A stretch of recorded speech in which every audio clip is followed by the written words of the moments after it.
Hello guys and welcome to a new video on Mock Learning. Alors aujourd'hui nous allons parler du modèle OSI.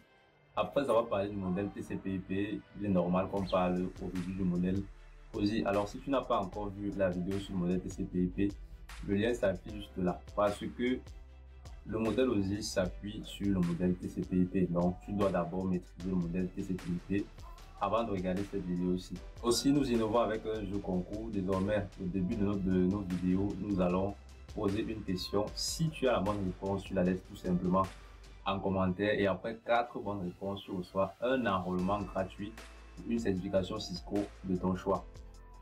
Alors, sans toutefois tarder, nous commençons donc avec le modèle OSI. Abonne-toi, ça tourne. J'ai oublié la question du jour, c'est quel modèle en couche implémenté sur les cartes de réseau. Alors si tu as la réponse, laisse-la en commentaire. Maintenant ça peut tourner.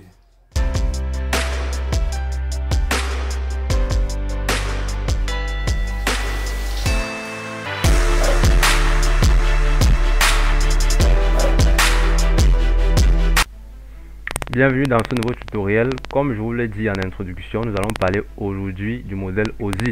Bien évidemment après avoir parlé du modèle TCP/IP. Alors, pour bien comprendre le modèle OSI, il est nécessaire qu'on revienne sur le modèle TCP/IP, car le modèle OSI s'appuie fondamentalement sur le modèle TCP/IP, qui lui a 4 couches déjà vues: accès réseau, internet, transport et application. Alors, ce qui se passe, c'est que pour mieux comprendre comment fonctionne ce modèle-là, on va diviser certaines couches, notamment la couche accès réseau et la couche application. Parce que dans la couche réseau, ce qu'on remarque, c'est qu'on a au même moment des protocoles tels que Ethernet et le support physique, que ce soit filaire ou sans fil. Alors pour mieux comprendre ce qui se passe à la couche accès réseau, on va donc la scinder en deux. On va juste distinguer le support physique, c'est-à-dire le support qui relie la source à la destination, du protocole utilisé, qui va plutôt se trouver cette fois à la couche liaison de données. Donc pour mieux comprendre ce qui se passe à la couche accès réseau, on va distinguer le support et on va l'appeler la couche physique. Et on va distinguer dans le protocole et ça sera la couche liaison de données. La couche internet, juste par formalisme, pour comprendre que nous sommes déjà dans le modèle OSI, on va plutôt l'appeler réseau. Mais il n'y a pas de changements fondamentaux à ce niveau. Pourquoi? Parce que ce sont les mêmes protocoles qui fonctionnent. L'encapsulation et la désencapsulation se feront toujours de la même manière, que ce soit la couche internet de TCP ou de la couche réseau du modèle OSI. La couche transport restera la couche transport et la grande couche application. Parce que si vous vous souvenez, à la couche application du TCP/IP, il y avait plusieurs mécanismes qui se faisaient à ce niveau, notamment la création de la donnée, la formalisation de la donnée et la création d'une session de dialogue entre la source et la destination. Alors pour mieux expliquer la couche application, le modèle OSI développé par l'organisme ISO scindera cette grande couche application en 3. On aura dans la couche session, la couche présentation et la couche application.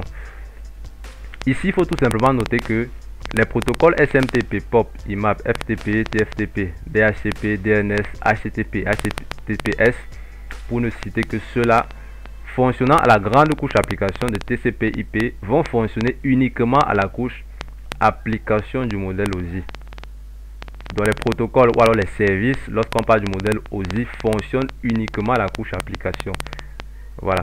Donc voilà déjà les équivalences qu'on peut faire de façon fondamentale entre le modèle TCP et le modèle OSI. Le modèle TCP c'est 4 couches, tandis que le modèle OSI c'est 7 couches. La grande couche application de TCP, on va la diviser en 3. La couche accès réseau du TCP, on va la diviser en 2, physique, liaison de données. Alors, nous avons vu dans la dernière vidéo que dans le modèle TCP/IP, on avait la couche supérieure qui était la grande couche application et les couches inférieures qui étaient transport, internet et accès réseau. Alors de même, dans le modèle OSI, on distinguera aussi 2 grandes couches. On aura les couches hautes cette fois, puisqu'elles sont 3, application, présentation et session, et les couches basses qui sont transport, réseau, liaison de données et physique. Juste pour rappel, lorsque nous parlons d'un modèle, la couche 1, c'est la couche la plus basse. Dans la couche 1 du modèle TCP/IP, c'est accès réseau, tandis que la couche 1 du modèle OSI, c'est la couche physique, c'est-à-dire le support. Alors au niveau des rôles, pas grand chose à ajouter, sauf qu'on va reclasser cela tout simplement à des couches précises. Dans le modèle OSI, donc, la couche application sera uniquement chargée de la création de la donnée et c'est tout. La couche présentation sera chargée donc du formalisme, c'est-à-dire de chiffrer, de compresser, de mettre en forme. Et enfin, la couche session sera chargée de créer une session de dialogue ou encore une session de communication entre notre source et notre destination. Vous voyez qu'avec le modèle OSI, on comprend mieux ce qui se passe parce que chaque couche a un ou plusieurs rôles précis. Alors qu'à le modèle TCP/IP ici, la grande couche application jouait ces trois rôles-ci. Voilà. Ensuite, la couche transport ne va pas changer. On va toujours ajouter soit l'entête UDP ou l'entête TCP selon le service qui sera choisi à la couche application. La couche réseau qui est, on appelait d'abord Internet dans TCP/IP, se chargera toujours d'ajouter l'entête IP, soit l'entête IPv4, soit l'entête IPv6. La couche liaison de données fera donc ce que la couche accès réseau de TCP/IP faisait, notamment ajouter l'entête Ethernet. Ethernet si nous sommes dans un réseau local, parce qu'on s'est déjà dit ici que le protocole Ethernet, c'est le protocole utilisé dans les réseaux locaux.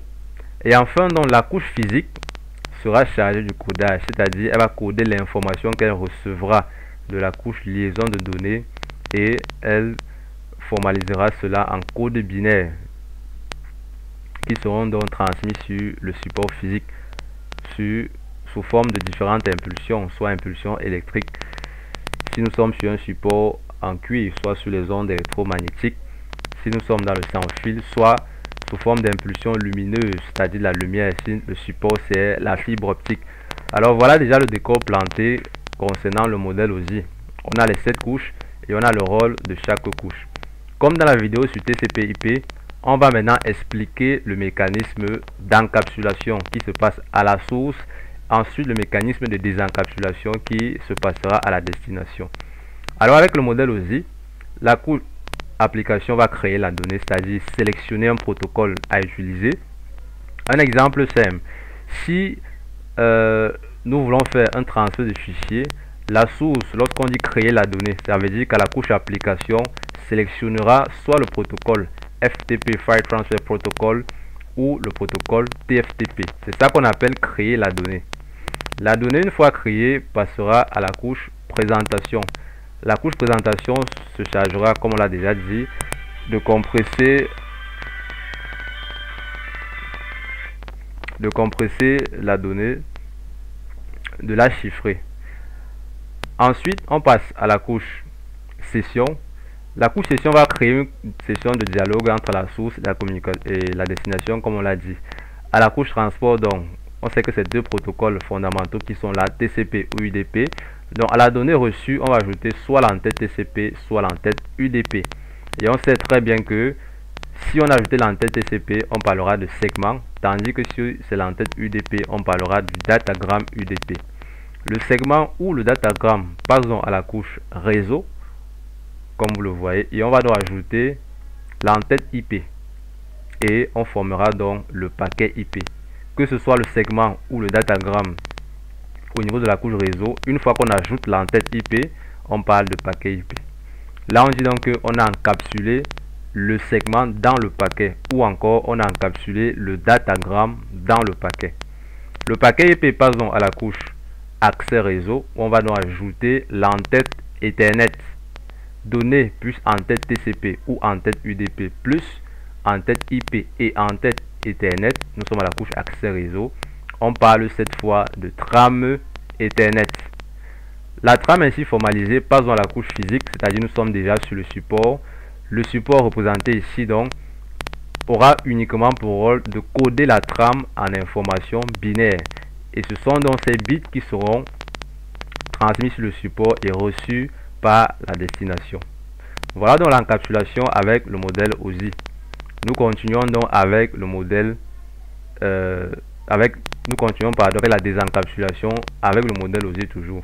N'oubliez pas qu'il y a un jeu concours, vous avez la réponse, vous la laissez tout simplement en commentaire. Après 5 bonnes réponses consécutives, vous gagnez un cours gratuit, c'est-à-dire l'enrôlement pour une des certifications Cisco, Microsoft ou Oracle de votre choix. Alors, pour ce qui est de la désencapsulation, nous avons le modèle OSI qui est représenté. Les bits vont donc arriver au niveau de la couche physique. La couche physique de destination va donc décoder le code binaire qu'elle va recevoir et obtenir la trame. Donc, à la couche physique, on va recevoir les bits, on va les décoder et obtenir la trame. La trame donc sera reçue à la couche accès réseau et la désencapsulation va consister à la suppression consécutive des en-têtes ajoutées à la source. Souvenez-vous, quelle est l'en-tête qu'on a ajoutée à la source à la couche accès réseau? C'est l'en-tête Ethernet. Donc à la destination, c'est cette en-tête qui sera supprimée, donc comme vous le voyez. On va donc supprimer l'en-tête Ethernet de la trame et obtenir le paquet. Le paquet sera donc envoyé à la couche réseau. À cette étape, nous disons tout simplement qu'on a désencapsulé la trame pour obtenir le paquet IP. Le paquet IP à la couche réseau de destination va supprimer l'entête IP et obtenir soit le datagramme, soit le segment. Le segment et le datagramme seront donc reçus à la couche transport. Cette couche va aussi supprimer soit l'entête TCP, soit l'entête UDP et obtenir la donnée. À cette étape, on dit qu'on a désencapsulé. Lorsqu'on va supprimer en fait l'entête TCP ou l'entête UDP, on dira qu'on a désencapsulé le segment ou encore qu'on a désencapsulé le datagramme pour avoir la donnée de départ. Voilà. La donnée sera donc reçue à la couche présentation qui va faire l'opération inverse de ce qui a été fait, de ce qui avait été fait à la source. Si on avait chiffré, on va déchiffrer. Si on avait compressé, on va décompresser. Et une fois que la donnée est donc déchiffrée, décompressée, la grande couche application du modèle OSI recevra donc la donnée et elle pourra donc la lire. Voilà donc comment une donnée quitte d'une source à la destination expliquée avec le modèle OSI. Je tiens à rappeler que ce modèle, c'est un modèle uniquement qu'on utilise en cours, c'est-à-dire en salle de classe, pour mieux comprendre le modèle TCP/IP. Car lorsque les constructeurs fabriquent les cartes réseau, ils se basent sur le modèle TCP/IP et non sur le modèle OSI. Bien, nous sommes arrivés au terme de cette vidéo. Elle consistait tout simplement à vous montrer l'encapsulation et la désencapsulation avec le modèle OSI, comme nous l'avions déjà fait dans une vidéo précédente avec le modèle TCP/IP. N'oubliez pas de t'abonner, de laisser un like, de laisser la réponse au quiz à l'introduction en commentaire. À bientôt pour une prochaine vidéo. Déjà, sachez que puisque nous avons vu les fondamentaux avec TCP/IP et OSI, la prochaine vidéo portera donc sur l'adressage. C'est quoi une adresse IP? C'est quoi une adresse IPv4? C'est quoi une adresse IPv6? Ensuite, on aura donc une série de vidéos sur la segmentation, c'est-à-dire le VLSM et le CIDR, c'est-à-dire la segmentation par classe et la segmentation sans classe. C'est après cette série de vidéos que nous allons donc entrer dans des configurations un peu plus avancées. Nous allons donc commencer à étudier les protocoles de routage tels que OSPF, EIGRP et BGP. À bientôt pour un nouveau tutoriel.